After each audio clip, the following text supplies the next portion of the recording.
Okay, hopefully this is the last thing on this particular topic, but I thought it was worth covering because some notable folks have come out in defense of Caitlin Clark following the backlash, I suppose, if you will, of the Time cover honor that Clark received. I mean, it is legitimately stunning, the reaction to this. I mean, it's not surprising, but stunning at the same time, just because Clark has been such a lightning rod and engagement fuel for carnival barkers, and I've gone over this ad nauseum over and over and over again. But to think simply putting her on a magazine cover and dubbing her athlete of the year when it's obvious would cause this sort of fallout is kind of nuts, especially when Clark was doing her best to, pay respect and homage to everyone. And I understand the one comment people didn't love, some people didn't love. Let me get that straight. But you know what I mean. And I think what happened here is this. I think basically some of these folks who have used Clark to get an audience, and trust me, I've used Clark to get an audience, but I believe done it with integrity. Some of these folks who I don't think are paying attention to basketball otherwise, or women's basketball otherwise, or the WNBA otherwise, they didn't have much to talk about with Caitlin Clark in her absence and since the season ended. This was the big story, so they all sunk their teeth into it and went, absolutely bananas after it came out. And I think that is actually what happened here more than anything else. And therefore, it caused a social media stir, and it caused, a political media stir, because it was finally something of substance to discuss in regards to Caitlin Clark, despite the void that has gone on in the offseason. But like I said, I don't think any of this has any impact on Clark going forward. I think, in fact, the demand to see her play is only going to increase from here. And there is no hit on her popularity whatsoever, because most of this, or almost all of this, or all of this is just noise. It is social media being amplified by the real media and carnival barkers using this for engagement to feed their feeds. That's what has happened here. None of this is about basketball or people who were consuming the basketball product. Now, let's get to the people who defended Caitlin Clark. There are a few. One is Gabby Thomas. Do you remember when Gabby Thomas and Simone Biles were in the Fever locker room hanging out with the Fever? Obviously, Gabby Thomas, an Olympian. She said this to Riley Gaines. I'm not sure exactly who Riley Gaines is. Seems to be a former NCAA swimmer, conservative activist / commentator. But she said no one was asking for Caitlin Clark to position herself as a right-wing hero. All she needed to do was remain neutral. She's a phenom who inspires countless young girls to play and achieve. So I still have great admiration for her, but she missed the mark on this one. Thomas says, girl, are you for real? You don't have to share your opinion on everything. Just sit this one out. And then someone said, Caitlin Clark shouldn't apologize for being white. And Thomas said, agreed. Nor should she apologize for acknowledging the people of color who came before her and played a significant role in building the league. So that was one defense of Caitlin Clark.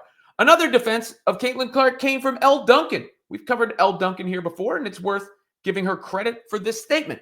About to take a week off and unplug from the socials, but want to weigh in on a hot topic before I do. Caitlin Clark deserved Time Athlete of the Year, and as a member of the W, it automatically amplifies the league. To suggest she's being put on an unfair pedestal because she's being recognized for a truly uncommon and transformational year is absurd. It's like saying, why hand out an MVP when everyone is so important on a team? Both things can be true. Sports always honors individual accomplishments, and there's nothing unfair about that unless it's being used to denigrate others' work. And that was, of course, in reference to Sheila Johnson, the Mystics owner, and her comments about putting everybody on the cover. Finally, Christine Brennan was on CNN. And in the timepiece, Clark didn't exactly compliment Brennan's line of questioning for Dejanay Carrington, but Brennan, being the pro that she is, didn't allow that to cloud her response when she was asked about Clark's response. I have to ask you, because back in September, Caitlin Clark was caught in the eye by Dejanay Carrington. I remember Dejanay, and you asked her about the foul after the game. Sure. You got criticism about your line of questioning. I remember that quite well. And in the Time interview, they addressed it. Clark told the magazine, "Never once did that cross my mind that it was on purpose. I've been poked in the eye many times playing basketball. It happened.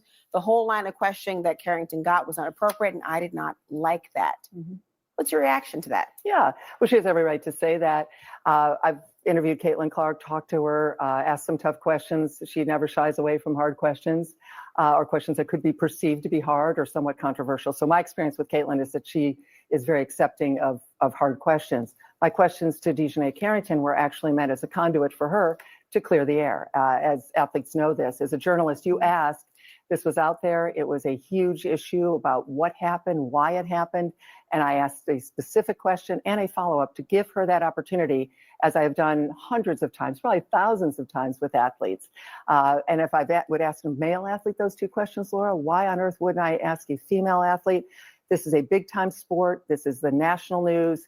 It is, I take it very seriously, respect these athletes, respect Dejanay Carrington enough to ask those questions so that she can get the chance to answer it, clear the air, deal with the issue as she wants. And that's what we do as journalists. And for example, with Caitlin, she was then asked not long after, what did she think? Was it intentional or not? And she said, no, it was not intentional. Well, the only way we know that is because someone asked. That was not me.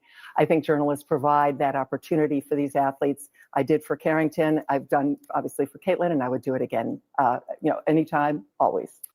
Very fair response from Christine Brennan, who obviously has a book coming out on Caitlin Clark. And I didn't love Brennan's phrasing of the question personally, but I did think the reaction was a bit out of control because it did provide the outlet to shut down the internet noise around that. And it's just a question.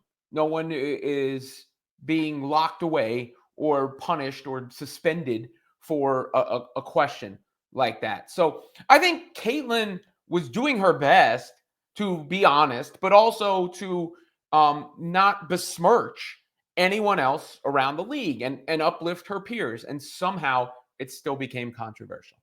And I suppose the phrase "heavy is the head that wears the crown" comes into play here because Caitlin is the queen, king, whatever word you want to use, of basketball, really of sports, of American athletics right now. And she is a hot button topic no matter what she does. And the reason that is because she moves the needle. The reason that is because she's got that motion and that popularity. It ain't no deeper than that. It really isn't.